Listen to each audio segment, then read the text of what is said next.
الحمد لله والصلاة والسلام على نبيه أما بعد فأعوذ بالله من الشيطان الرجيم بسم الله الرحمن الرحيم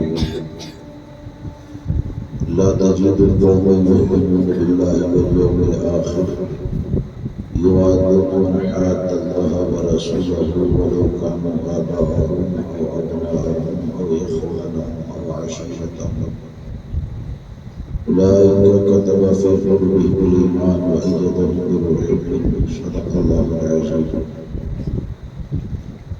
إن الله وملائكته يصلون على النبي يا أيها الذين آمنوا صلوا عليه وسلموا تسليما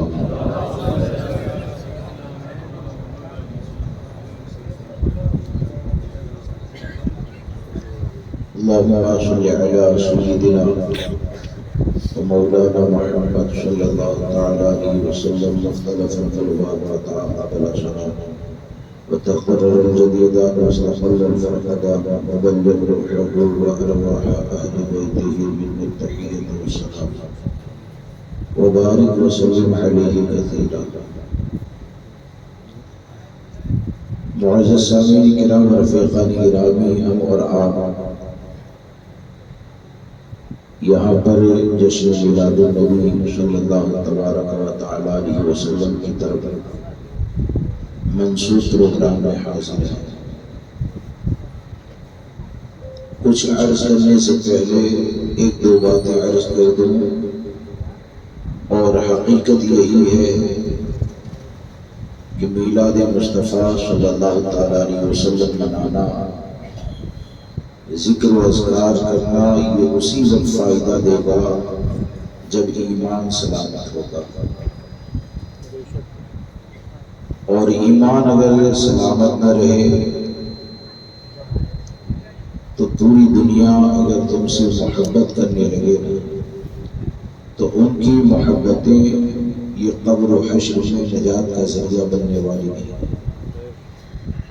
اور اگر ایمان بچ جائے، عشق رسول اگر سلامت رہ جائے اور حضور کی محبت کے ساتھ اگر قبر میں چلے جاؤ تو دنیا میں تمہارا ایک بھی چاہنے والا نہ ہوگا، پھر بھی انشاءاللہ قبر کو جنت کے باغوں میں سے ایک باغ بنا دیا جائے گا.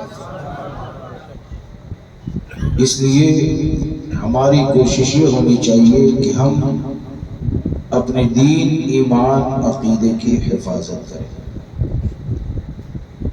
اور آج کا جو دور ہے، خاص کر کے جو دین کا کام کرنا چاہتے ہیں، سنیت کا کام کرنا چاہتے ہیں، تو اصل پریشانی یہ ہے کہ ہم نے کئی جگہ پر جائزہ لیا، کئی جگہ پر مشورے میں بیٹھے، تو چاروں طرف یعنی اسباب سے انکار نہیں ہے، اسباب کا سہارا تو لینا ہی ہے. یہاں آنے کے بہت سے وسائل تھے، تب جا کر میں یہاں پر پہنچا ہوں، لیکن بھروسہ اللہ کی ذات پر ہونا چاہیے.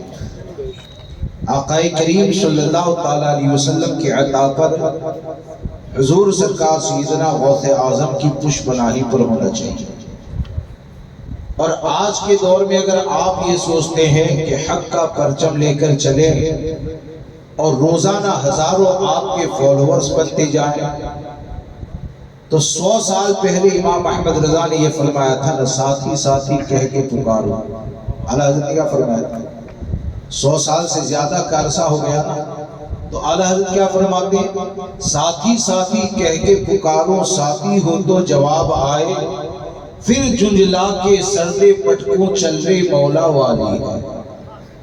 اللہ کی ذات پہ بھروسہ رکھنا ہے اور ہم کو دین و سنیت کا کام کرنا ہے. رہا یہ سوال کہ دین کا کام کرنے کے لیے آپ نکلیں تو تکلیف آئے گی، پریشانی آئے گی، گالی بھی کھانی پڑے گی، مخالفت بھی ہوگی. تو سمجھتے ہیں کہ آج کے وقت میں اتنی مخالفت میں کام کیسے کریں. تو حقیقت یہ ہے کہ اگر قیامت کے آثار آپ پڑھیں گے نا، قیامت کی نشانیاں، یہ پورے باب کو آپ پڑھیں گے تو آج جو کچھ بھی ہو رہا ہے اس کی خبر تو 1450 سال پہلے ہمارے آقا نے بتائی ہے۔ آج اصل میں ہم کو کیا چاہیے؟ ہم کو کس کا ساتھ چاہیے؟ ہماری نظر صرف ایک بات پر ہونی چاہیے کہ ہم جو کام کرتے ہیں وہ شریعت کے مطابق ہے یا مخالف ہے۔ اگر شریعت کے مخالف ہے تو ہمیں توبہ کر لینی چاہیے، اور شریعت کے مطابق اگر بولتے ہیں، شریعت کے مطابق اگر چلتے ہیں اور اہل حق کا اگر ساتھ دیتے ہیں تو اس بات کو یاد رکھ کے چلے کہ حق پر اگر ایک شہر میں 5 لوگ جمع ہو جائے، میں زیادہ کی بات نہیں کرتا، یہاں تو بہت لوگ ہیں، حق پر اگر شہر میں 5 لوگ بھی اگر جمع ہو جائے نا، اور کل میدان محشر میں جب اٹھائے جائیں گے تو حق پر 5 لوگ جو جمع ہو گئے وہی آپس میں ایک دوسرے کے لیے جنت میں جانے کا ذریعہ بنائے جائیں گے، کیونکہ یہ جو 5 جمع ہوئے تو یہ 5 کا جمع ہونا رب کی رضا کے لیے ہے، یہ جو جمع ہوئے ان کا جمع ہونا حضور کی رضا کے لیے ہے، اور جو اللہ و رسول کی رضا کے لیے جمع ہو جائے تو وہ مختصر ہوتے ہیں لیکن وہی میدان محشر میں کمزوروں کا سہارا ہوا کرتے ہیں۔ اور اتحاد کیسا کیا جائے؟ بھائی تو بھی چور ہے، تیرے فالوورز 500 ہے، تو میرے ساتھ آ جا، یہ دوسرا چور ہے، اس کے فالوورز 150 ہے، تو میرے ساتھ آ جا، اس کے ساتھ 300 ہے، ہمارے ساتھ آ جاؤ۔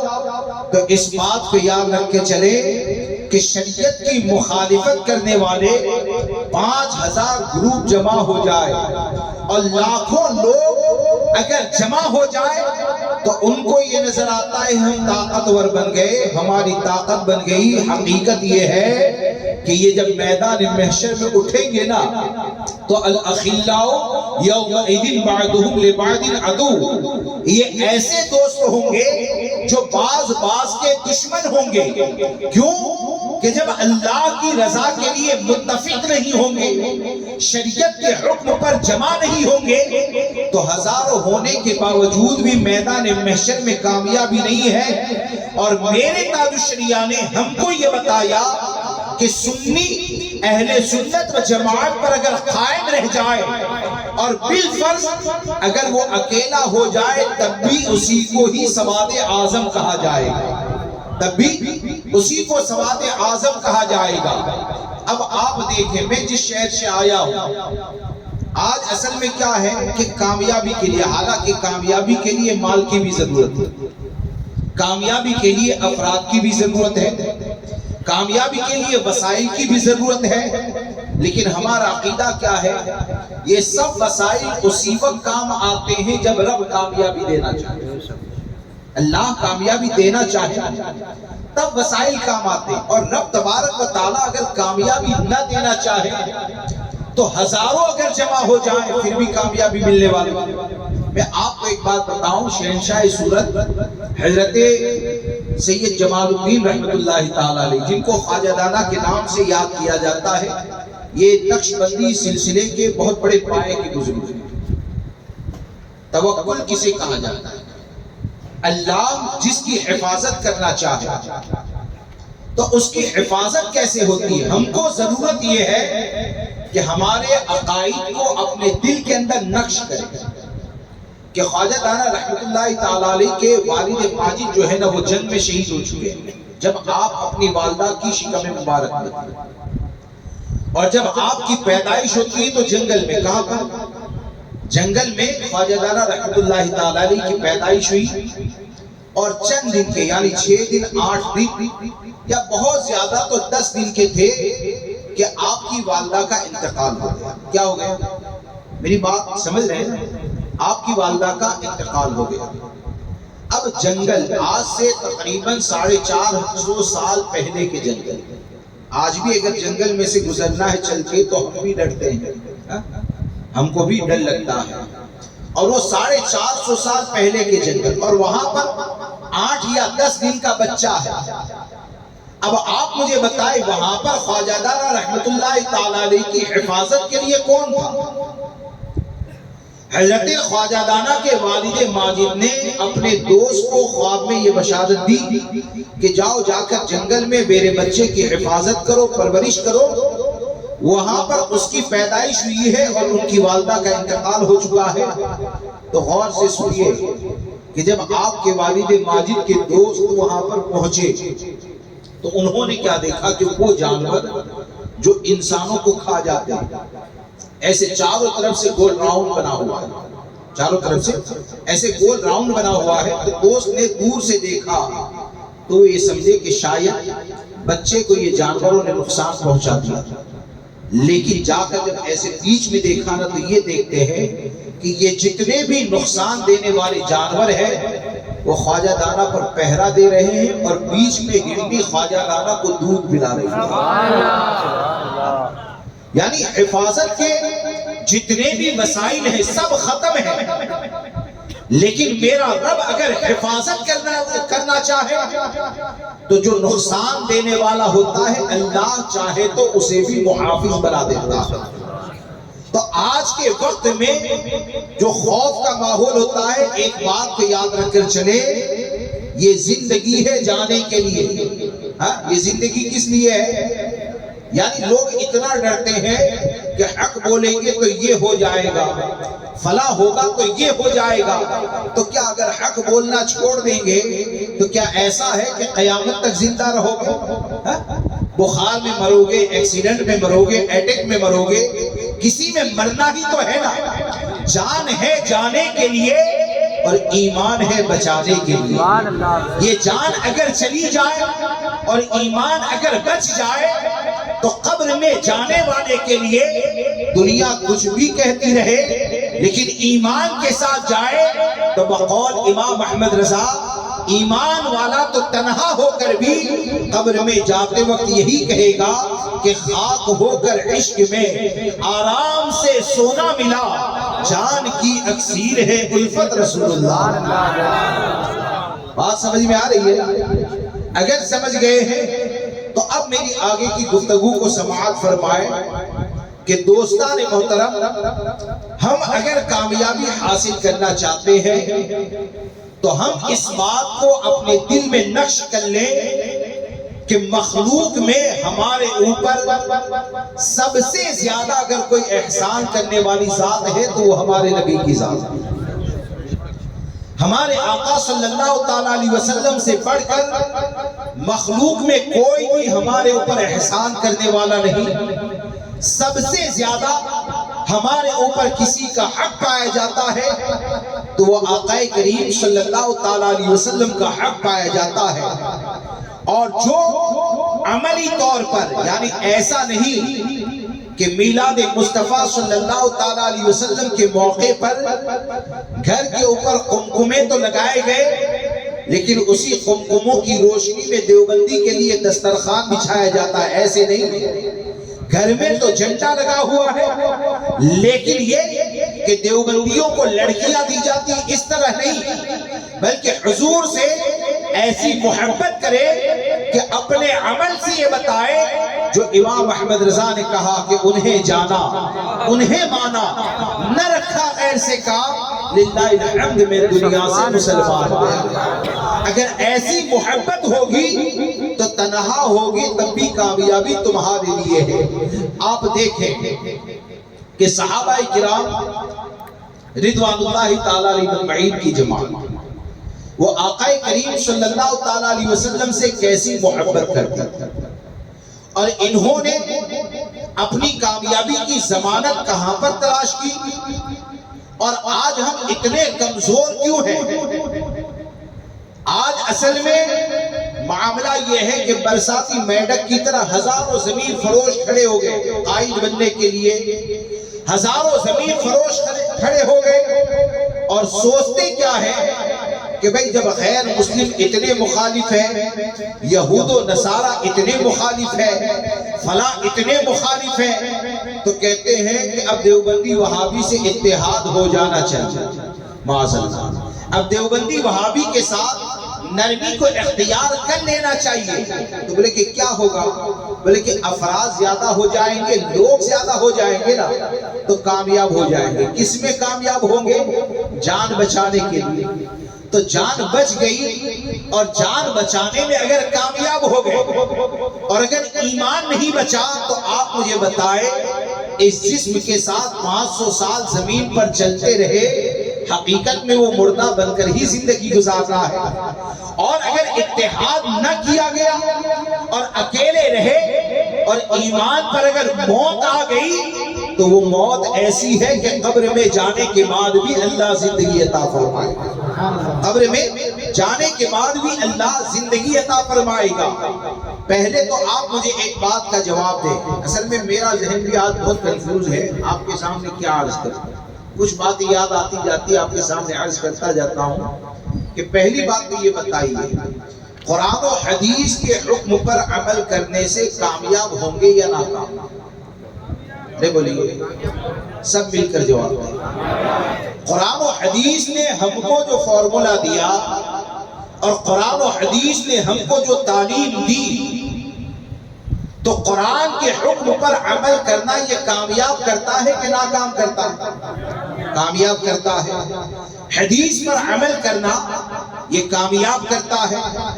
اب آج کے وقت میں دیوبندی وہابی کے حوالے سے جو نرمی کی بات کرتے ہیں نا، تو میں آپ کو ایک آیت مبارکہ آپ کے سامنے پیش کرتا ہوں کہ اللہ تبارک و تعالیٰ نے قرآن میں فرمایا، ایمان والوں کی صفت، کس کی؟ ایمان والوں کی۔ امام احمد رضا کے ہم غلاموں کی ایک صفت اللہ نے بیان فرمائی، وہ صفت کیا ہے؟ لا تجید قوما یؤمنون باللہ والیوم الآخر یوادون من حاد اللہ ورسولہ، کہ جو اللہ اور یوم آخرت پر ایمان رکھتے ہیں ان کو کیسا نہ پاؤ گے؟ وہ کبھی بھی اللہ اور اس کے رسول کے دشمنوں کے ساتھ محبت نہ کرے۔ یعنی ایمان والوں کی صفت کیا ہے؟ کہ اللہ اور اس کے رسول کا جو دشمن ہے، تو ایمان والا اللہ پر، یوم قیامت پر ایمان رکھنے والا، وہ اللہ و رسول عز و جل و صلی اللہ تعالیٰ علیہ وسلم کے دشمنوں سے کبھی بھی محبت نہیں کرے گا، یہ قرآن نے فرمایا۔ اب آپ مجھے بتائیں کہ جو اللہ کی ذات کے لیے یہ کہے کہ معاذ اللہ اللہ جھوٹ بول سکتا ہے، تو وہ اللہ کا دوست ہے یا دشمن ہے؟ ارے بولیے، دشمن ہے۔ جو آقا کریم صلی اللہ تعالیٰ علیہ وسلم کے علم کو جانوروں اور پاگلوں کے علم کے برابر کہے، جو آقا کریم صلی اللہ تعالیٰ علیہ وسلم کو پیٹھ کے پیچھے کی خبر سے بے خبر کہے، جو آقا کریم صلی اللہ تعالیٰ علیہ وسلم کے خیال کو نماز میں لانا گدھے اور بیل کے خیال کو لانے سے زیادہ بدتر کہے، تو آپ مجھے بتائیں کہ وہ اللہ و رسول کا دوست ہے یا دشمن ہے؟ یقیناً اللہ و رسول کا دشمن ہے۔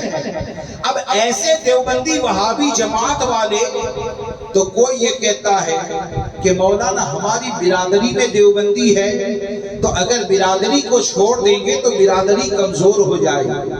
کوئی یہ کہتا ہے کہ ہمارے رشتہ دار کے اندر ہے، رشتہ دار کو چھوڑ دیں گے ہم ناکامیاب ہو جائیں گے۔ ارے قرآن نے واضح طور پر بیان فرما دیا، وَلَوْ كَانُوا آبَاءَهُمْ، اگرچہ ایسا دشمن تمہارا باپ ہو، او ابناءہم، اگرچہ تمہارا بیٹا ہو، او اخوانہم، اگرچہ تمہارا بھائی ہو، او عشیرتہم، اگرچہ تمہارے خاندان والے ہو۔ آپ مجھے بتائیں باپ سے بڑھ کر برادری میں کون سا رشتہ ہوتا ہے؟ بھائی اور خاندان سے بڑھ کر برادری میں کون سا رشتہ ہوتا ہے؟ لیکن قرآن کا حکم کیا ہے کہ جو بھی اللہ و رسول کا دشمن ہوتا ہے اس سے محبت نہیں کرنی ہے، اس کا بائیکاٹ کرنا ہے، اس سے دوری کو اختیار کرنا ہے۔ اب آج کے وقت میں چند ضمیر فروش کھڑے ہو کر یہ کہتے ہیں کہ اتحاد نہیں کرو گے تو ناکام ہو جاؤ گے۔ اور میرا رب یہ کہتا ہے کہ باپ بھی اگر ایسے عقیدے والا ہے تو باپ کو چھوڑ دے، اولاد ہے اولاد کو چھوڑ دے، بھائی اور خاندان ہے تو خاندان کو چھوڑ دے۔ یہ دنیا میں عقل مند بننے والا یہ کہتا ہے کہ ناکام ہو جاؤ گے، اور میرا رب یہ کہتا ہے کہ اولئک کتب فی قلوبہم الایمان، اللہ ایسا بائیکاٹ کرنے والوں کے دلوں پر ایمان کو نقش فرما دے گا۔ اور جب ایمان کو نقش کر دیا جائے گا تو ایمان والوں کے لیے قرآن کا اعلان ہے وَأَنْتُمُ الْأَعْلَوْنَ إِن كُنتُم مُؤْمِنِينَ، کامیابی اسی کے لیے ہے جو ایمان والے ہیں۔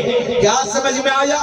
پوری دنیا میں کسی بھی محاذ پر اگر کامیاب ہونا ہے تو غیروں کے ساتھ اتحاد کرنے سے کامیابی نہیں ہوگی، بلکہ امام احمد رضا کے مسلک پر عملی طور پر عمل کریں اور یہ کہیں اپنے عمل کے ذریعے کہ یا رسول اللہ تمہیں جانا، تمہیں مانا، نہ رکھا غیر سے کام، للہ الحمد میں دنیا سے مسلمان۔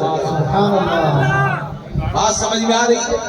یعنی اہل سنت و جماعت پر اگر سختی سے قائم رہے تو نجات کا ذریعہ ہے۔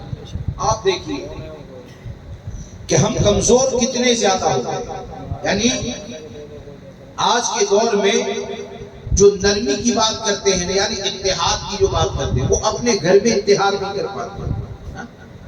یعنی 4 بھائی اگر ہے تو 4 بھائی میں اختلاف ہوگا، اور سنی سے اختلاف، کبھی دکان کے لیے اختلاف، کبھی پراپرٹی کے لیے اختلاف، کبھی جائیداد کے لیے اختلاف، اور اختلاف اتنا شدید کہ پورا شہر دیکھتا ہے، پولیس اسٹیشن میں بھی بات چلی جاتی ہے۔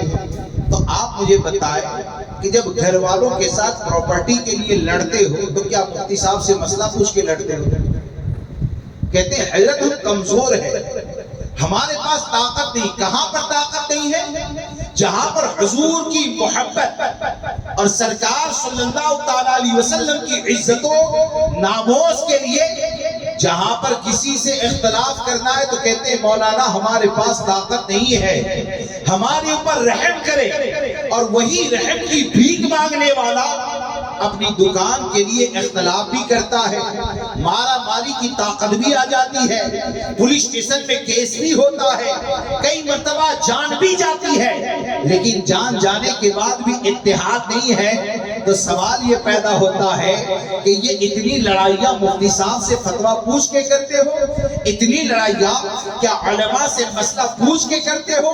یہ لڑائی کی ہمت، یہ لڑائی کی طاقت کیوں آتی ہے کہ جب تمہاری نظر میں مکان کی اہمیت پیدا ہو گئی تو مکان کے لیے لڑنے کے لیے تیار ہو گئے، دکان کی اہمیت پیدا ہو گئی، دکان کے لیے لڑنے کے لیے تیار ہو گئے، بینک بیلنس کی اہمیت پیدا ہو گئی، اس کے لیے لڑنے کے لیے تیار ہو گئے۔ کاش کہ یہ جان لیتے کہ ایک مسلمان کے لیے مکان، دکان، کاروبار سب سے زیادہ اگر اہم ہے تو وہ حضور کی محبت ہے۔ کیوں کہ بغیر مکان کے یا بغیر محل کے آپ جھونپڑے میں زندگی گزار سکتے ہیں، اگر پیسے زیادہ نہیں ہے تو آپ دال روٹی کھا کر اپنی زندگی گزار سکتے ہیں، لیکن آپ مجھے بتائیں اگر حضور کی محبت پر قربانی دینے کا جذبہ نہ رہا تو کیا تمہارا محل تمہاری نسل کے ایمان کو بچائے گا؟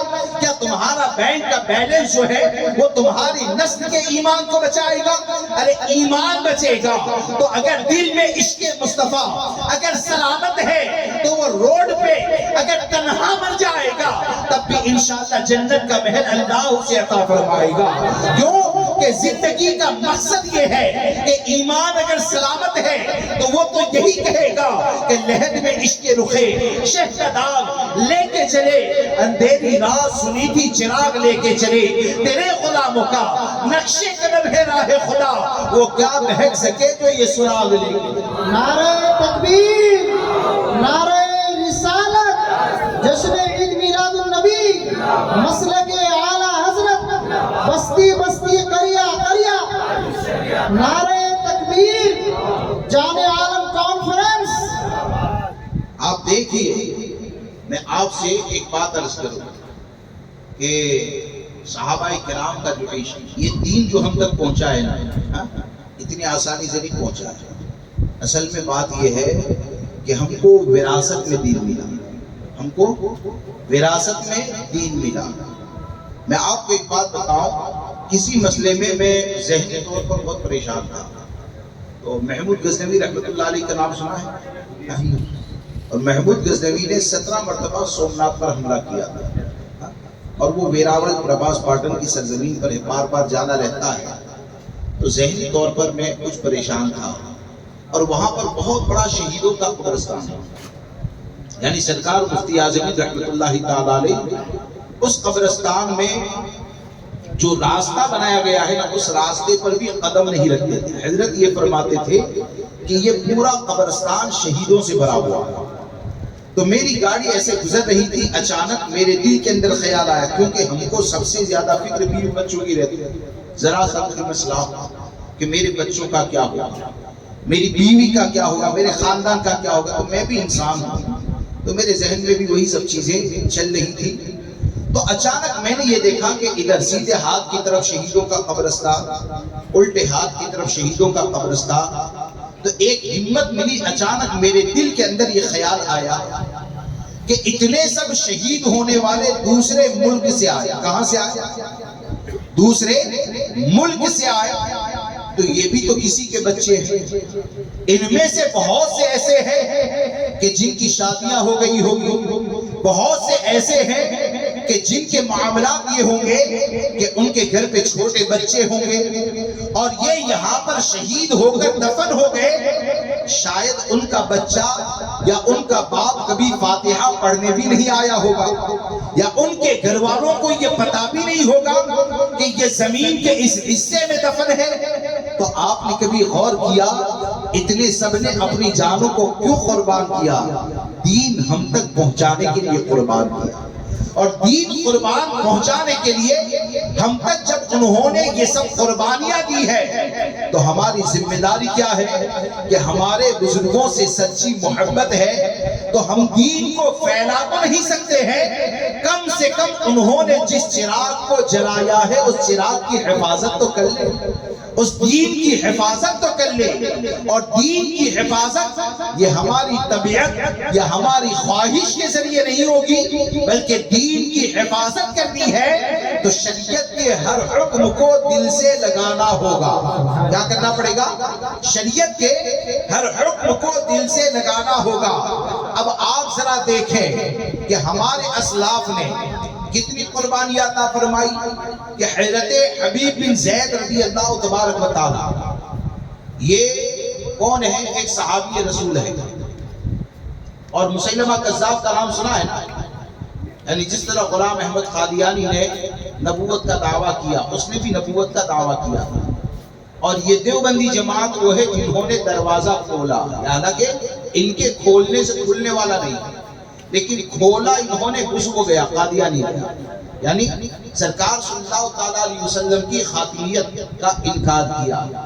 اور انہوں نے کیا لکھا دیوبندی جماعت نے کہ سرکار صلی اللہ علیہ وسلم کے بعد اگر کوئی نیا نبی پیدا ہو جائے تو معاذ اللہ خاتمیت محمدی میں کوئی فرق نہیں آئے گا۔ اب ہمارے نبی آخری ہے، کون ہے؟ آقا کریم صلی اللہ علیہ وسلم، یہ آخری نبی ہے، قرآن و حدیث اجماع امت سے ثابت۔ اب آپ بتائیں کہ حضور کی خاتمیت کا انکار کرے تو کیا اس سے محبت کر سکتے ہیں؟ کیا اس سے تعلقات رکھ سکتے ہیں؟ اس سے دوستی بنا سکتے ہیں؟ بزرگوں نے حضور کے نام پر کس طرح قربانیاں دی کہ جس وقت مسیلمہ کذاب نے نبوت کا دعویٰ کیا تو آقا کریم صلی اللہ علیہ وسلم اپنی ظاہری حیات کے ساتھ تشریف فرما تھے۔ اللہ تبارک و تعالی صحابہ کرام کی عشق کا صدقہ ہمیں ہماری نسلوں کو عطا فرمائے، ان کی قربانیوں کا صدقہ ہم کو عطا فرمائے، ان کے صدقے میں ہماری بزدلی کو دور فرمائے اور ہم کو ہمت و حوصلہ عطا فرمائے، حق کی حمایت کے لیے طاقت و قوت عطا فرمائے۔ کہ حضرت حبیب بن زید رضی اللہ تبارک و تعالیٰ ایک کمزور صحابی، جسم کے اعتبار سے دبلے پتلے، اور مسیلمہ کذاب نے نبوت کا دعویٰ کیا تھا نا، تو اس نے سرکار صلی اللہ علیہ وسلم کی بارگاہ میں ایک خط لکھا تھا، اور اس نے یہ کہا تھا کہ آپ اس بات کا اعلان کر دیں کہ جب تک آپ حیات ہیں آپ نبی، اور آپ کے وصال کے بعد میں نبی۔ سرکار صلی اللہ تعالیٰ علیہ وسلم کو خط میں یہ لکھ کر بھیجا۔ اور دوسری بات یہ لکھی تھی کہ یہ اگر نہیں مانتے ہیں تو آپ اس بات کا اعلان کر دیں کہ آدھے عرب کا میں نبی ہوں، آدھے عرب کے آپ نبی ہیں۔ تو سرکار صلی اللہ تعالیٰ علیہ وسلم نے اس کا جواب لکھوایا۔ اس کے اندر دو باتیں خاص قابل ذکر ہے کہ آقا کریم صلی اللہ تعالیٰ علیہ وسلم نے اس میں لکھوایا کہ میں تو اللہ کا نبی ہوں ہی۔ کیا فرمایا؟ میں تو اللہ کا نبی ہوں اور تو کذاب، یعنی بہت بڑا جھوٹا ہے، تو بہت بڑا جھوٹا ہے۔ اور پھر جب آپ نے اعلان فرمایا کہ کون ہے جو یہ خط لے کر جائے گا، کیونکہ سبھی جانتے تھے کہ یہ خط لے کر جانا اپنی جان کو خطرے میں ڈالنا ہے، اس کے بھی ہزاروں فالوورز پیدا ہو چکے تھے۔ تو حضرت حبیب بن زید رضی اللہ تبارک و تعالیٰ، ان کے تقریباً 12 بچے تھے۔ کتنے بچے؟ بولیے 12 بچے تھے، اور یہ مدینہ شریف میں گھوم کر کھجور بیچتے تھے۔ غریب تھے، کمزور تھے، اور مدینہ شریف کے اندر کھجور بیچتے تھے۔ سرکار صلی اللہ تعالیٰ علیہ وسلم نے جب اعلان فرمایا تو حضرت حبیب بن زید کھجور کھا رہے تھے، تو جلدی میں آپ نے کہا یا رسول اللہ علیہ السلام میں جاؤں گا۔ اور یہ جب آپ کھجور کھاتے کھاتے بولنے لگے نا تو ان کے منہ سے کھجور چباتے چباتے گری اور کسی صحابی کے اوپر گری۔ تو صحابہ کرام نے ان سے کہا کہ پہلے کھا لو اس کے بعد جواب دینا۔ عشق دیکھو، پہلے اچھے سے کھا لیتے بعد میں جواب دیتے۔ تو حضور صلی اللہ تعالیٰ علیہ وسلم کی عزت و ناموس پر قربانی دینے کا جذبہ کیسا کہ حضرت حبیب کہتے ہیں کہ میں نے جلد بازی اس لیے کی کہ کئی کھجور کو چبانے کے انتظار میں کوئی اور نہیں یہ نمبر لے جائے، کھجور چبانے کے انتظار میں کوئی اور نمبر لے جائے، اس لیے میں نے جلدی کی۔ پھر سرکار صلی اللہ تعالیٰ علیہ وسلم کی بارگاہ میں انہوں نے عرض کیا تو آقا کریم صلی اللہ تعالیٰ علیہ وسلم نے یہ خط دیا۔ اب کمزور اتنے زیادہ، لیکن روایت کے اندر یہ آتا ہے کہ جیسے ہی وہاں سے نکلے تو اس شان کے ساتھ نکلے جیسے کوئی جنرل جاتا ہے، یعنی سپہ سالار جو ہوتا ہے پورے فوج کا جو چیف ہوتا ہے، کمانڈر ہوتا ہے، اس شان کے ساتھ نکلے۔ اور مسیلمہ کذاب کے پاس جب پہنچے آپ تو اس کے دربار کے اندر پہنچ کر ایسے بیچ میں زمین پر نیزہ مارا، زمین پر ایسے نیزہ گاڑ دیتے۔ وہ مسیلمہ کذاب نے کہا کون؟ بولے کہ کیا دیکھ کر تجھے پتا نہیں چلتا ہے کہ محمد عربی کا غلام آیا ہے؟ سبحان اللہ۔ وہ تو شکل و صورت کے بھی ایسے تھے نا، ہماری طرح تھوڑی کہ ٹوپی اتار لے تو سلام کرنا بھی مشکل ہو جائے۔ وہ تو حضرت حبیب کہتے ہیں کہ کیا مجھے دیکھ کر یہ نہیں لگتا ہے کہ امام الانبیاء صلی اللہ تعالیٰ علیہ وسلم کا ماننے والا آیا ہے؟ بولے کہ آیا کیوں ہے؟ تو آپ نے خط دیا۔ اس وقت رواج کیا تھا، بادشاہ ڈائریکٹ خط نہیں پڑھتا تھا بلکہ کوئی اور ہوتا تھا جو پڑھ کر سناتا۔ اور حضرت حبیب نے کیا کیا کہ سیدھے خط مسیلمہ کذاب کے ہاتھ کے اندر دیا، اور اس نے جیسے ہی پڑھانا تو تنہائی میں نہیں تھا، یعنی پوری اس کا جو دربار ہے بھرا ہوا تھا، ہزاروں لوگ تھے، اور سب کے سامنے جب اس نے پڑھ لیا کہ اس کے بارے میں تو کذاب لکھا گیا ہے، تو وہ یہ پڑھ کر ایک دم آگ بگولا ہو جاتا ہے، اور حضرت حبیب سے کہتا ہے کہ ذرا یہ تو بتاؤ کہ یہ جو خط کے اندر لکھا ہے اس کے بارے میں تمہارا کیا خیال ہے؟ بولے کہ یہاں پر خیال نہیں ہوتا ہے، ہمارے نبی جس کو کذاب کہتے وہ کذاب ہی ہوتا ہے۔ سبحان اللہ۔ ہمارے نبی جس کو کذاب کہتے وہ کذاب ہی ہوتا ہے، اور 7 سمندر کا پانی بھی اگر اس کے اوپر ڈال دیا جائے نا تو اس کا کذاب ہونا یہ دھل نہیں سکتا ہے، کیونکہ میرے نبی نے فرمایا ہے۔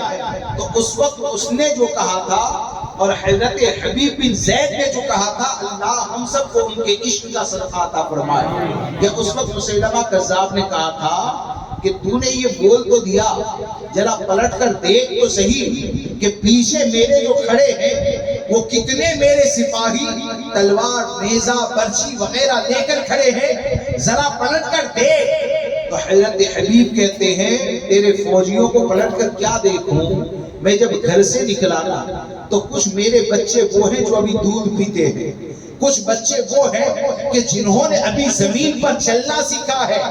ارے مسیلمہ سن، جب میں گھر سے نکلا تو میں نے اپنے بچوں کو پلٹ کر نہیں دیکھا ہے، تیرے فوجیوں کو کیا دیکھوں گا؟ سبحان اللہ. یہ کس کی زبان ہے؟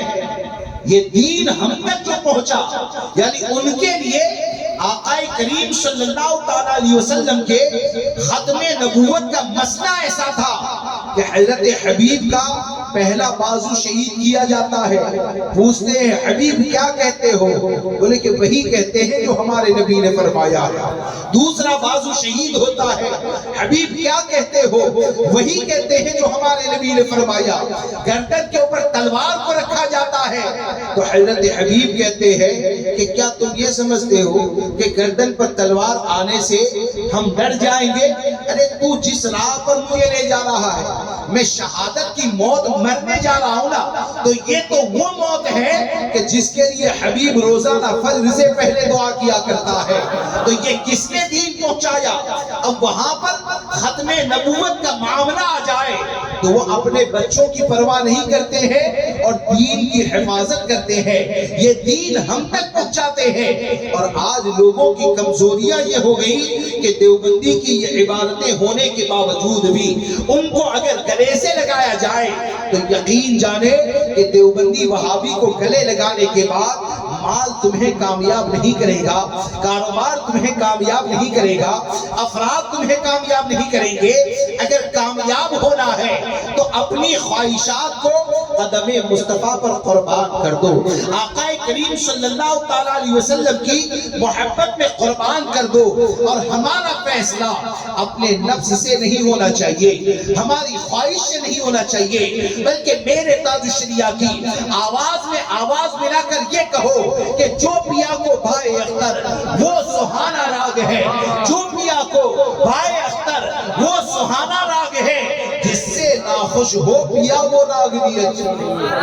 نعرہ تکبیر، نعرہ رسالت، جشن عید میلاد النبی، جشن عید میلاد النبی، مفتی اسماعیل امجدی صاحب قبلہ. نعرہ تکبیر، نعرہ رسالت. کئی بار اعلان کر چکا ہوں میں مفتی نہیں ہوں. میں تو یہ سمجھتا ہوں کہ جو امام اہل سنت کی تعلیمات کے وفادار مفتیان کرام اور جو علماء کرام ہیں نا، ان کی اگر سچی غلامی، وفادار کی بات کر رہا ہوں، غدار کی نہیں، جو وفادار ہے اگر ان کی سچی غلامی مل جائے وہ بھی اس گنہگار کے لیے نجات کا ذریعہ ہے. سبحان اللہ. میں مفتی نہیں ہوں. ایک مرتبہ درود پاک پڑھ لیجیے. اللہم صلی علی سیدنا و مولانا محمد معدن الجود والکرم وآلہ واصحابہ وبارک وسلم صلاۃ و سلام علیک یا رسول اللہ صلی اللہ تعالیٰ علیہ وسلم. اب آپ دیکھیں کہ ایک بات اور آپ کے سامنے عرض کہ ہمارے آقا صلی اللہ تعالیٰ علیہ وسلم آج بھی حیات میں ہے کہ نہیں؟ ہم سب کا عقیدہ ہے، جو صحابہ کا عقیدہ تھا نا، مسلک اعلیٰ حضرت، یہ کوئی نیا مسلک نہیں ہے. ہم اگر اس پر عرض کریں تو پوری گفتگو اس پر ہو جائے. بس اتنا ہے کہ ہم یہ سمجھتے ہیں کہ آج کے دور میں فتنوں سے بچنے کا سب سے آسان راستہ یہ ہے کہ امام احمد رضا نے جو قلعہ تعمیر فرمایا اپنے قلم کے ذریعے اسی کی روشنی میں رہیے، اسی کی روشنی میں مر جائیں تو انشاءاللہ یہ نجات کا ذریعہ ہے. امام اہل سنت فاضل بریلوی رضی اللہ تبارک و تعالیٰ کی تعلیمات پر سختی سے عمل کریں. میں آپ کو ایک بات کہتا ہوں کہ آدمی کو جو زخم لگتا ہے اس سے تکلیف ہوتی ہے نا. ابھی مجھے زخم لگ جائے تو تکلیف ہوگی، لیکن اس سے زیادہ خطرناک زخم جو کہا گیا ہے نا، علماء کرام بیٹھے ہیں کہ تلوار وغیرہ کا جو زخم ہوتا ہے نا وہ بھر جاتا ہے، لیکن زبان کا جو زخم ہوتا ہے نا وہ بھرتا نہیں ہے، وہ باقی رہتا ہے. تو ہمارے بزرگوں نے کیا بتایا، اور حقیقت یہی ہے نا کہ بھائی زخم ابھی لگا اور ٹھیک ہو گیا تو تکلیف ختم ہو گئی. اب صحابہ کرام رضوان اللہ تعالیٰ علیہ مجمعین یہ آقا کریم صلی اللہ تعالیٰ علیہ وسلم کی عزت و ناموز پر کس طرح پہرا دیتے، اور آج ہماری کمزوری کہاں پر ہے. ان لوگوں کا زبانی دعویٰ صرف نہیں تھا بلکہ ان لوگوں کے دعوے جیسے تھے اس سے کئی گنا زیادہ مضبوط ان کی دلیلیں ہوا کرتی تھیں. ایسے نہیں کہ پیر صاحب آئے تو پیر صاحب کے سامنے کہے بد مذہبوں کا بائیکاٹ کریں گے، اور پیر صاحب چلے گئے تو ٹوپی بھی اتر گئی اور بد مذہبوں کو گلے لگانے لگے. ایسے نہیں. سنی عالم کے سامنے بیٹھے تو ہم تو بہت کٹر سنی ہیں، اور صبح میں گئے تو دیوبندی کے ساتھ چائے ناشتہ کر رہے. ایسے نہیں. صحابہ کرام رضوان اللہ تعالی علیہم اجمعین نے ہم کو جو مجاز عطا فرمایا، وہ مجاز کیا ہے؟ ایک بات یہ یاد رکھ کر چلے کہ تلوار کا جو زخم ہوتا ہے وہ بھر جاتا ہے، اور اس سے زیادہ زخم جو ہوتا ہے وہ زبان کا ہوتا ہے. اب صحابہ کرام حضور سے کیسی محبت کرتے تھے، اور آپ کی محبت کا عالم کیا تھا کہ جب جنگ احد ہونے والی تھی تو آقا کریم صلی اللہ تعالی علیہ وسلم ہجرت کر کے مدینہ منورہ تشریف لے گئے. اور جب آپ مدینہ منورہ تشریف لے گئے تو انصار کے درمیان ایک معاہدہ ہوا تھا انصار کے ساتھ، اور وہ معاہدہ یہ تھا کہ مدینہ منورہ کے اوپر باہر کی کوئی بھی طاقت اگر حملہ کرے گی، باہر کی اگر کوئی بھی طاقت حملہ کرے گی تو مل کر مقابلہ کرے گی، لیکن باہر نکل کے اگر لڑنا ہے تو اس کے بارے میں کوئی عہد و پیمان ہوا نہیں تھا. اور جنگ احد جو ہے وہ مدینہ منورہ سے باہر نکل کے لڑی گئی. تو سرکار صلی اللہ تعالی علیہ وسلم نے انصار مہاجر وغیرہ کو مشورے کے لیے بلایا. تو انصار یہ سمجھے کہ شاید آقا کریم صلی اللہ تعالی علیہ وسلم یہ سمجھتے ہیں کہ ہم باہر نکل کر لڑنے میں سرکار صلی اللہ تعالی علیہ وسلم کا ساتھ نہیں دیں گے تو ان کا عشق دیں گے. حضرت سعد رضی اللہ تبارک و تعالیٰ وہ کھڑے ہوتے ہیں اور کھڑے ہو کر عرض کرتے ہیں یا رسول اللہ علیہ الصلوۃ والسلام، ہمارا معاملہ قوم بنی اسرائیل کی طرح نہیں ہے جنہوں نے کہا تھا فَاذْهَبْ أَنْتَ وَرَبُّكَ فَقَاتِلَا إِنَّا هَاهُنَا قَاعِدُونَ، تم جاؤ تمہارا رب جائے لڑو، ہم تو یہی بیٹھے ہو. ہمارا یہ معاملہ نہیں ہے یا رسول اللہ علیہ الصلوۃ والسلام، ہم تو آپ سے ایسی محبت کرنے والے ہیں کہ آپ اگر کہیں تو گھوڑوں سمیت اپنے آپ کو سمندر کے حوالے کر دیں. ایک بیٹھے دوسرے کھڑے ہوتے ہیں اور وہ عرض کرتے ہیں یا رسول اللہ علیہ الصلوۃ والسلام، ہم تو آپ سے ایسی محبت کرنے والے ہیں کہ آپ کے دائیں، آپ کے بائیں، آپ کے آگے، آپ کے پیچھے، یعنی چاروں طرف سے اگر کہیں سے بھی اگر آپ پر حملہ ہوگا تو آپ کے جسم کو نقصان نہیں ہونے دیں گے، بلکہ یہ کہ آپ کی ذات پر چاروں طرف سے ہم اپنی جانوں کو قربان کریں گے. اور زمانے نے یہ دیکھا کہ صحابہ کرام نے سرکار صلی اللہ تعالی علیہ وسلم کی عزت پر پہرا دیتے ہوئے ہر زخم کو اپنے اوپر لیا، اور دنیا سے جاتے وقت ایسے نہیں کہ حضور کے نام پر دو ڈنڈے کھا لیے تو محلے میں آ کر کہنے لگے آگے مت بڑھنا، کوئی دیکھنے والا نہیں ہے، آگے مت بڑھنا، کوئی ساتھ دینے والا نہیں ہے. بلکہ صحابہ کرام جیسی عظمت والی جماعت کہ ان کی پیشانی کے اوپر اگر تیر لگتا ہے اور خون کا آخری قطرہ بھی اگر نکلتا ہے تو قیامت تک ہم غلاموں کو اس بات کا درس دے کر گئے کہ انہوں نے اس خون کو اپنے ہاتھ میں لیا، اور اپنے ہاتھ میں لینے کے بعد اپنے چہرے پر لگاتے ہیں اور دنیا سے جاتے وقت کہتے ہیں کہ فزت برب الکعبہ، قسم خدا کی میں تو کامیاب ہو گیا. یہ کون کامیابی کی ضمانت لے کے جا رہا ہے؟ یہ صحابہ کرام کی جماعت ہے. اب آپ مجھے بتائیں کہ جب امام الانبیاء صلی اللہ تعالی علیہ وسلم کی ذات پر جب تیر چل رہا تھا تو تیر یہ امام الانبیاء کی تکلیف کا ذریعہ تھا، تو صحابہ کرام نے اپنی جان کو قربان کر دیا، لیکن امام الانبیاء صلی اللہ تعالی علیہ وسلم کو تکلیف نہیں ہونے دی. تو آپ مجھے بتائیں کہ تیر سے جو تکلیف ہوتی تھی تو آج یہ دیوبندی جماعت آج بھی اپنی کتابوں میں چھاپتی ہے اور میرے نبی کے بارے میں یہ لکھتی ہے کہ آقا کریم کا علم تو جانوروں اور پاگلوں کے برابر ہے. تو تلوار کے ذریعے جو تکلیف ہو سکتی ہے کیا دیوبندی وہابی کی عبادت کے ذریعے نہیں ہو سکتی ہے؟ کیا ان کی گستاخیوں کے ذریعے نہیں ہو سکتی ہے؟ یقیناً ان کی ہر عبادت یہ آقا کریم صلی اللہ تعالی علیہ وسلم کے قلب کو اذیت دینے والی ہے. تو صحابہ کرام نے جان دے کر حفاظت کی، تو ہم کم سے کم اتنا تو کریں اور اس پر عمل کریں کہ آج میلاد مصطفیٰ کانفرنس میں اس بات کا عہد کرے کہ گھر میں بعد میں داخل ہوں گے سب سے پہلے دیوبندی وہابی کا بائیکاٹ کیا جائے گا، اور حضور تاج الشریعہ کی آواز میں آواز ملاتے ہوئے یہی کہیں گے کہ نبی سے جو ہو بے گانہ اسے دل سے جدا کر دے، پدر مادر برادر مال و جاں سب ان پر فدا کر۔ سبحان اللہ۔ اس لیے دوستو عقیدے میں مضبوطی اختیار کریں۔ کیا کریں؟ میری بات سمجھ میں آ رہی ہے نا؟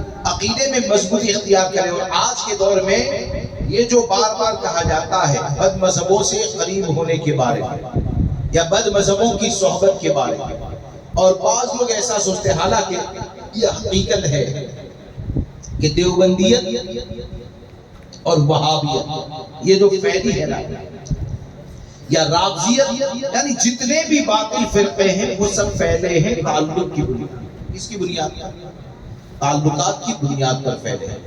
اور آج جو لوگ کہتے ہیں نرمی کی بات کرتے ہیں، تو میری ایک بات یاد رکھ کر چلے کہ آج لوگ اپنی عقل سے دلائل دے کر لوگوں کو دیوبندی وہابی سے قریب کرنا چاہتے ہیں اور ان کے قریب لے جا کر گمراہ کرنا چاہتے ہیں۔ اس بات کو یاد رکھ کر چلے کہ ہمارے آقا صلی اللہ تعالیٰ علیہ وسلم سے بڑھ کر کوئی عقل مند آیا نہیں اور آ بھی نہیں سکتا۔ آ سکتا ہے؟ ہمارا عقیدہ کیا ہے؟ ہمارے آقا صلی اللہ تعالیٰ علیہ وسلم کے مثل کوئی آ ہی نہیں سکتا ہے۔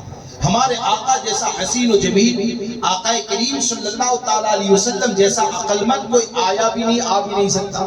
یعنی اللہ تبارک و تعالیٰ نے کائنات میں سب سے زیادہ کسی کو عقل عطا فرمائی تو وہ ہمارے آقا کو عطا فرمائی، اور جن کو سب سے زیادہ عقل عطا کی گئی وہ عقل والے آقا ہمارے سب سے زیادہ بھلائی چاہنے والے، سب سے زیادہ بھلائی چاہنے والے۔ آج کوئی سوچتا ہے میرے باپ کا احسان میرے اوپر زیادہ، ماں کا احسان میرے اوپر زیادہ، عیس و اقربا کا احسان میرے اوپر زیادہ۔ دوستو اس بات کو یاد رکھ کر چلے کہ یہ جتنے بھی رشتہ دار ہیں، یہ جتنے بھی محبت کرنے والے ہیں، ان کا احسان کہاں تک ہوگا؟ آنکھ بند ہو جائے گی تو احسان یہ ہوگا کہ کفن دیں گے، نماز جنازہ ہوگی، کچھ ایصال ثواب کریں گے، قبر میں اتار دیا جائے گا۔ آپ مجھے بتائیں کیا بیوی قبر میں ساتھ آئے گی؟ باپ قبر میں ساتھ آئے گا؟ ماں قبر میں ساتھ آئے گی؟ دوست و احباب قبر میں ساتھ آئیں گے؟ مرید قبر میں ساتھ آئے گا؟ یہ کوئی قبر میں ساتھ نہیں آئیں گے۔ یعنی یہ تمام رشتے تعلقات جب ختم ہو جائیں گے اور جب قبر میں مجھے اور آپ کو اتارا جائے گا تو کوئی ساتھ نہیں آئے گا، وہاں پر کوئی سہارا دینے والی ذات ہے تو وہ میرے نبی کی ذات ہے۔ پھر جب میدان محشر میں اٹھو گے تو باپ چاہے گا بیٹے سے نیکی حاصل کر لے، ہو سکتا ہے بیٹا بھاگ جائے، ہو سکتا ہے ماں بھاگ جائے، ہو سکتا ہے عیس و اقربا بھاگ جائے، لیکن اس جگہ پر جہاں پر کوئی سہارا دینے والا نہیں ہے وہاں پر انا لہا کہہ کر اپنے دامن میں کوئی جگہ دینے والی ذات ہے تو وہ بھی ہمارے نبی صلی اللہ تعالیٰ علیہ وسلم کی ذات ہے۔ اور اسی لیے امام احمد رضا کا مسلک ہم کو یہ بتاتا ہے کہ حضور کے احسانوں کو یاد رکھو، اور حضور کے احسانوں کو یاد رکھو گے نا تو تنہا ہو کر بھی دیوبندی کے قریب نہیں جاؤ گے، بلکہ اکیلے بیٹھ کر بھی یہی کہو گے کہ جو نہ بھولا ہم غریبوں کو رضا، جو نہ بھولا ہم غریبوں کو رضا، یاد اس کی اپنی عادت کیجئے۔ حضور کو یاد کرنا اگر اپنی عادت بنا لیا گیا تو جب حضور کو یاد کرنا عادت بنا لیا تو وہی سرکار نے ہم کو ایمان کی حفاظت کے لیے فرما دیا، ایاکم و ایاہم لا یضلونکم ولا یفتنونکم، کہ تم ان سے دور رہو، ان کو اپنوں سے دور رکھو، کہیں وہ تم کو گمراہ نہ کر دے، کہیں وہ تم کو فتنے میں نہ ڈال دے۔ سب سے کامل عقل جسے دی گئی ہے وہ آقا یہ فرماتے ہیں کہ ان کے قریب جانا گمراہیت کا ذریعہ ہے، ان کے قریب جانا فتنے میں مبتلا ہونے کا ذریعہ ہے۔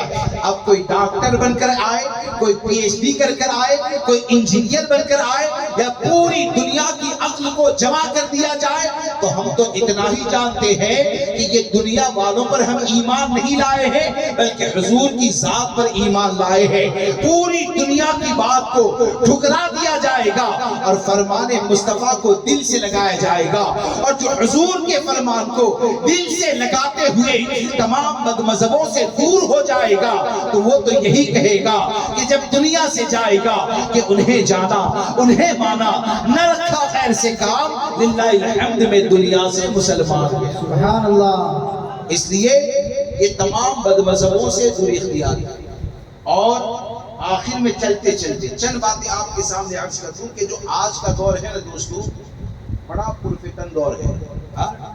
آج کا دور جو ہے وہ بڑا پرفتن دور ہے، اور ہمارے لیے امام اہل سنت سرکار سیدی اعلیٰ حضرت فاضل بریلوی رضی اللہ تبارک و تعالیٰ کی ذات یہ آج کے دور میں مرکز اتحاد ہے۔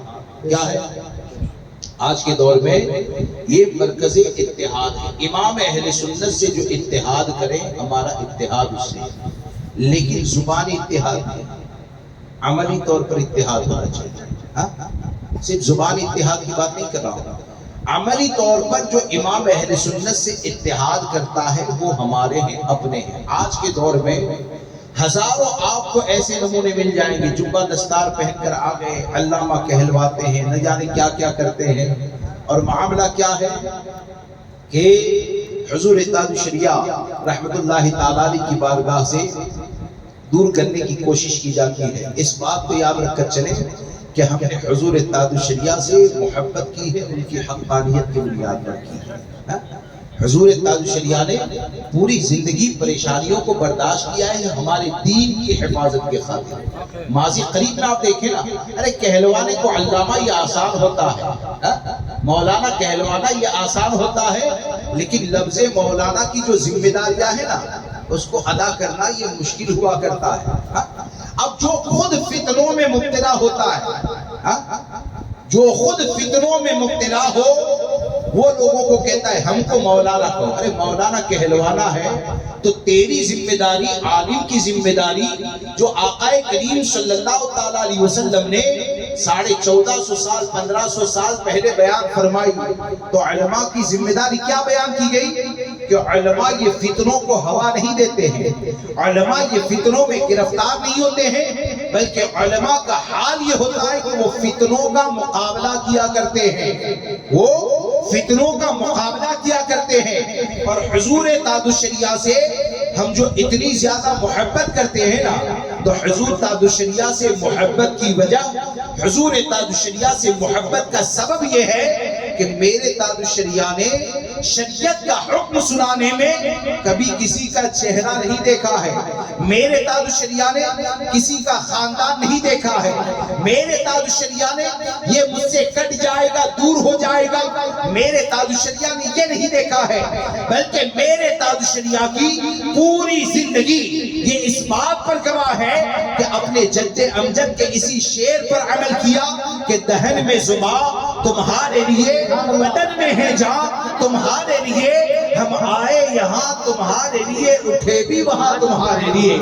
حضور تاج الشریعہ سے ہم محبت کیوں کرتے ہیں کہ حضور تاج الشریعہ کی زبان جب کھلی تو حضور تاج الشریعہ کی زبان نے ہم کو گمراہیت سے بچا دیا، منہاجیت کے فتنے سے بچا دیا، اور نہ جانے کتنے فتنوں سے بچا دیا۔ تو ظاہر سی بات ہے جب تاج الشریعہ نے ان فتنوں سے ہم کو بچایا تو حضور تاج الشریعہ تو حضور اعلیٰ حضرت کے ایسے جانشین ہیں کہ انہوں نے مال کو دیکھ کر زبان کو نہیں بدلا ہے، سیٹھ کو دیکھ کر زبان نہیں بدلی ہے، پراپرٹی دیکھ کر زبان نہیں بدلی ہے، بلکہ حضور تاج الشریعہ اپنے جد امجد کے اسی شعر پر عمل کرتے رہے کہ کروں مدح اہل دول رضا، بڑے اس بلا میں میری بلا، میں گدا ہوں اپنے کریم کا، میرا دین پارے نہ رہے۔ سبحان اللہ۔ تو تاج الشریعہ نے جن سے بچنے کے لیے کہا ان سے بچیں گے انشاءاللہ۔ تاج الشریعہ نے جن سے ملنے کے لیے کہا ان سے ملے، اور میرے تاج الشریعہ کا اگر فیضان حاصل کرنا ہے تو میرے تاج الشریعہ کا فیضان حاصل کرنے کے لیے ضروری نہیں ہے کہ آپ محل بنائیں گے تب آپ کو فیضان ملے گا، ضروری نہیں ہے کہ آپ بریانی کی دیگ کے اوپر فاتحہ دلائیں گے تب فیضان ملے گا۔ میرے تاج الشریعہ کا فیضان حاصل کرنا ہے تو ہر چاہنے والا حضور تاج الشریعہ کے شعر پر عمل کرے کہ جو پیا کو بھائے اختر وہ سہانا راگ ہے، جس سے ناخوش ہو پیا وہ راگ بھی اچھی نہیں۔ سرکار صلی اللہ تعالیٰ علیہ وسلم نے جن سے محبت کے لیے کہا ان سے محبت کرو۔ شریعت نے جسے فاسق کہا وہ لاکھ ہنگامہ کرے اسے فاسق ہی کہا جائے گا۔ کوئی اگر منہاجی کی خبر پر فاتحہ پڑھتا ہے لاکھ ہنگامہ کرے اسے گمراہیت کا کام ہی کہا جائے گا۔ اگر تصویر کھنچواتا ہے جان بوجھ کر لاکھ کچھ بھی کہے اسے فاسق ہی کہا جائے گا۔ اور ایسا نہیں کہ یہ تاج الشریعہ کا موقف ہے، ارے یہ تو سرکار کا فرمان ہے، اور سرکار کے فرمان کے حفاظت کرنے والے کو حضور تاج الشریعہ کہا جاتا ہے۔ یہ کون سی بات ہوئی؟ بریلی کا اختلاف، بریلی کا اختلاف، ارے بریلی کا نہیں، بریلی نے اختلاف کیا ہے تو دین کے لیے کیا ہے، بریلی نے اختلاف کیا ہے تو اللہ کی رضا کے لیے کیا ہے۔ اور ہم الحمدللہ یعنی پوری دعوے داری کے ساتھ کہیں پر بھی ثابت کر سکتے ہیں کہ میرے تاج الشریعہ نے پوری زندگی جس سے بھی اختلاف کیا ہے وہ اپنے نفس کے لیے نہیں بلکہ دین ہی کے لیے کیا، اپنے نفس کے لیے حضور تاج الشریعہ نے اختلاف نہیں کیا بلکہ دین ہی کے لیے اختلاف کیا ہے۔ اس لیے دوستو حضور تاج الشریعہ کے ساتھ رہیں، آپ کی تعلیمات کے اوپر عمل کرتے رہیں، اور کوئی بہت زیادہ اچھل کود کرتا ہے نا کہ نہیں ہم تو فلاں کے ساتھ، ہم تو فلاں کے ساتھ، تو حضور تاج الشریعہ کے جتنے بھی مخالف ہیں ہم صرف ان سے یہ کہتے ہیں کہ تاج الشریعہ جہاں رہیں گے انشاءاللہ ہم وہاں پر رہیں گے۔ تاج الشریعہ جہاں رہیں گے انشاءاللہ میدان محشر میں ہم وہاں رہیں گے، تم جن کا جھنڈا اٹھاتے ہو وہاں چلے جانا، لمبی کیا بات کرتے ہو، تم جس کا جھنڈا اٹھاتے ہو وہاں پر چلے جانا۔ اس لیے شریعت پر قائم رہے۔ اور آج کا جو دور ہے نا دوستو بڑا پرفتن دور ہے۔ امام اہل سنت نے ایک بار درود پاک پڑھ لیجیے، اللہم صلی علی سیدنا و مولانا محمد مبارک وسلم، پاک پڑھیے، اللہم صلی علی سیدنا و مولانا محمد معدن الجود والکرم والہ وصحابہ وبارک وسلم صلی اللہ تعالی علیہ وسلم۔ دوستو ایک بات کہوں کہ آج کا دور بڑا پرفتن دور ہے، اور لوگ کیا کہتے ہیں علماء کا اختلاف، لوگ کیا کہتے ہیں علماء کا اختلاف، اور آج یہ چلن ہے کہ علماء کا اختلاف میں کچھ بھی مت بولو، ولی کو گالی دو تب بھی کہتے ہیں علماء کا اختلاف ہے، کچھ بھی مت بولو۔ کیا ولی کو گالی دینا یہ علماء کا اختلاف ہے یا شریعت سے اختلاف ہے؟ ولی کو گالی دینا یعنی سرکار مفتی اعظمین کی گستاخی کی جائے اور گستاخ کے ساتھ بیٹھنا ہے تو کہتے ہیں علماء کا اختلاف ہے۔ کیا مفتی اعظمین کو گالی دینا جائز ہے؟ مفتی اعظمین کی توہین کرنا جائز ہے؟ ارے جب ولی مان لیا گیا ہے تو ولی کی تعریف کی جاتی ہے، ولی کی تعظیم کی جاتی ہے، ادب و احترام کیا جاتا ہے، ان کی محبت کو نجات کا ذریعہ سمجھا جاتا ہے۔ اور اس بات کو یاد رکھ کر چلے کہ سچے اور اچھے علماء کون ہیں۔ اگر آپ کو پہچاننا ہے تو آپ یہ نہ کہیں کہ مولانا اسماعیل امجدی نے کہا، اسماعیل امجدی رہے چاہے ہمارے ابا رہے کوئی بھی رہے، ہر ایک کو پہچانا جائے گا تو قلم رضا کی روشنی میں پہچانا جائے گا۔ ہم کو بھی اگر ماننا ہے تو امام احمد رضا کا قلم کہتا ہے تو مانو، اور امام احمد رضا کا قلم چھوڑنے کے لیے کہتا ہے تو ہم کو بھی چھوڑ دیا جائے، اسی میں نجات کا ذریعہ ہے۔ اب اعلیٰ حضرت نے کیا فرمایا؟ میں اعلیٰ حضرت کی بات کروں، آج کہتے ہیں علماء کا اختلاف، اصل میں ضمیر فروش اتنے نمونے پیدا ہو گئے، اور وہ کہتے ہیں نا کہ جس کی حیثیت چپراسی کی ہے اس کو کلیکٹر کی کرسی دے دی گئی، جس کی، اور یہ قیامت کی نشانیوں میں، بھائی قیامت کی نشانیوں میں ہے نا کہ عہدہ ایسے لوگوں کو دیا جائے جو اس کے لائق نہ ہوگا۔ یہاں تک کہ اولاد بھی اچھی جو پیدا نہیں ہوتی ہے نا اس کے پیچھے وجہ کیا ہے معلوم ہے؟ کہ ہم نے شادی کے لیے کتنا کیا کہ لڑکا لڑکی جوان ہونی چاہیے، لڑکا لڑکی جوان ہو جائے نا اس کی شادی کرنا۔ لڑکی سے پوچھو ماں کی ذمہ داری کیا پتا، باپ سے پوچھو باپ کی ذمہ داری کیا پتا، یعنی ذمہ داری پتا ہی نہیں، باپ بن گیا اب اسے پتہ ہی نہیں کہ باپ کی ذمہ داری کیا ہے، تو عہدہ تو مل گیا لیکن اس کا لائق نہیں ہے، تو اب لائق نہیں ہے تو کیا ہوا؟ بولے کہ 15 سال میں محلے والے بچے سے پریشان ہو گیا، فلاں جگہ چھیڑتی کا مسئلہ ہوا، فلاں جگہ یہ ہوا۔ کاش کہ ہم اور آپ اپنی ذمہ داریوں کو ادا کریں۔ بخدا ہر ایک اگر اپنی ذمہ داری کو سمجھنے لگے نا، تو اگر سیٹھ اپنی ذمہ داری کو سمجھے تو وہ بھی کامیابی، متولی ذمہ داری کو سمجھے وہ بھی کامیابی، عالم ذمہ داری کو سمجھے وہ بھی کامیابی، نمائندہ ذمہ داری کو سمجھے وہ بھی کامیابی۔ ہر ایک اگر اپنی ذمہ داریوں کو ادا کرے تو یہ کامیابی ہے۔ اور امام اہل سنت سرکار سیدی اعلیٰ حضرت فاضل بریلوی رضی اللہ تبارک و تعالیٰ نے کیا ایک جگہ پر یہ نہیں لکھا کہ میرا دین و مذہب وہی ہے جو میری کتابوں سے ظاہر ہے، اس پر قائم رہنا ہر فرض سے اہم فرض ہے، نہ جانے میرے بعد کون آئے، کیسی بات بتائے، قبر سے اٹھ کر سمجھانے والا نہیں۔ یہ جو نصیحت امام احمد رضا نے فرمائی ہے نا، یہ حقیقت یہ ہے کہ غوث اعظم رضی اللہ تبارک و تعالیٰ کی امام احمد رضا ایسی عطا ہے کہ امام اہل سنت نے آنے والے فتنوں کو دیکھ لیا تھا، تو ہم غلاموں کو ان فتنوں سے حفاظت کرنے کے لیے بتایا کہ اگر فتنوں سے محفوظ رہنا ہے تو میری کتابوں پر عمل کرو، میری تحریر کے اوپر عمل کرو۔ اب رہا یہ سوال کہ بہت سے علماء حضور تاج الشریعہ کے فیصلے سے راضی نہیں ہوتے ہیں، تو تاج الشریعہ کے جو فیصلے ہیں نا، تو وہ صرف فیصلے نہیں ہیں، تاج الشریعہ کے فیصلے کے ساتھ شریعت کے دلائل بھی پائے جاتے ہیں، اور شریعت کی دلیل سننے کے بعد بھی اگر تم راضی نہ ہو تو اس کا علاج تو ہمارے پاس نہیں ہے۔